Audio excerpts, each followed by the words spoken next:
ভাৰতীয় সংবিধানৰ সবিশেষত আজি আমি আলোকপাত কৰিম ভাৰতীয় সংবিধানৰ ঐতিহাসিক পটভূমিৰ কিছু আভাস। ভাৰতীয় সংবিধানৰ ইতিহাস। ভাৰতীয় সংবিধান হৈছে ভাৰতৰ সৰ্বোচ্চ আইন, যিটো বিশ্বৰ আটাইতকৈ দীঘলীয়া লিখিত সংবিধান।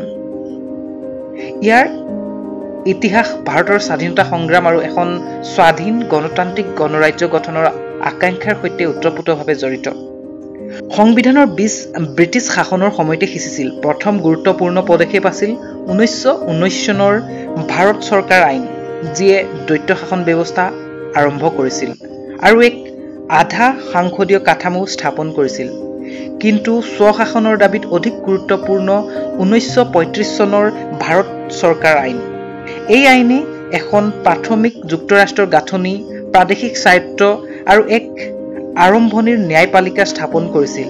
ই পৰৱৰ্তী ভাৰতীয় সংবিধানৰ বাবে আধাৰভূমি হৈ পৰিছিল, যিয়ে শাসন, যুক্তৰাষ্ট্ৰীয়বাদ আৰু আমোলা ব্যৱস্থাৰ মৌলিক কাঠামো প্ৰদান কৰিছিল। আধুনিক সংবিধান তৈয়াৰ প্ৰক্ৰিয়াটো আৰম্ভ হৈছিল ভাৰত স্বাধীনতাৰ লগে লগে 1947 চনৰ 29 আগষ্টত।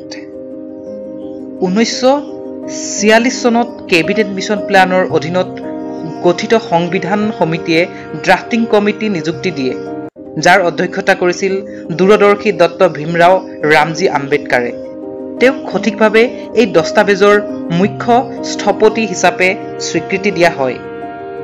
সমিতিখন সাৰ্বজনীন সন্মতিৰ দ্বাৰা নিৰ্বাচিত এক স্বাধীন ব্যৱস্থা নাছিল, কিন্তু ই আছিল ভাৰতৰ পৰিপক্ক আইনী আৰু ৰাজনৈতিক জ্ঞানৰ এক সৰ্বাংগীন আৰু প্ৰতিনিধিত্বমূলক সমূহ, যাৰ ভিতৰত আছিল জৱাহৰলাল নেহৰু, বল্লভভাই পেটেল, ৰাজেন্দ্ৰ প্ৰসাদ আৰু সৰোজিনী নাইডু।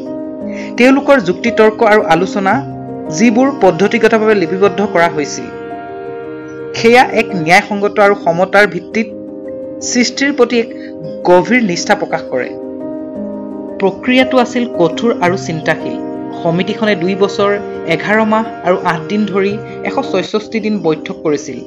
সদস্যসকলে 60তকৈও অধিক দেশৰ সংবিধান অধ্যয়ন কৰিছিল, ভাৰতৰ বৈশিষ্ট্যপূৰ্ণ সমাজৰ উপযোগী কৰি সৰ্বোৎকৃষ্টবোৰ আধাৰ আৰু লিপিবদ্ধ কৰিছিল। তেওঁলোকে ইংলেণ্ডৰ পৰা সংসদীয় ব্যৱস্থা আৰু একক নাগৰিকত্ব ব্যৱস্থা, আমেৰিকাৰ পৰা মৌলিক অধিকাৰ আৰু ন্যায়পালিকা ব্যৱস্থা, আয়াৰলেণ্ডৰ পৰা directive principal of state policy আৰু কানাডাৰ পৰা যুক্তৰাষ্ট্ৰৰ ব্যৱস্থা গ্ৰহণ কৰিছিল। 1947 চনত নেহৰুৱে আগবঢ়োৱা উদ্দেশ্য দস্তাবেজ আছিল সংবিধানৰ দৰ্শনৰ ভেটি।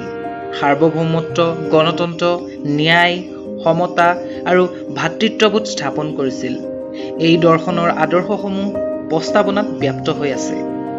অসংখ্য পৰ্যালোচনা আৰু 2000তকৈও অধিক সংশোধনী বিবেচনা কৰাৰ পিছত চূড়ান্ত ড্ৰাফটো 1949 চনৰ 26 নৱেম্বৰত অনুমোদিত হৈছিল।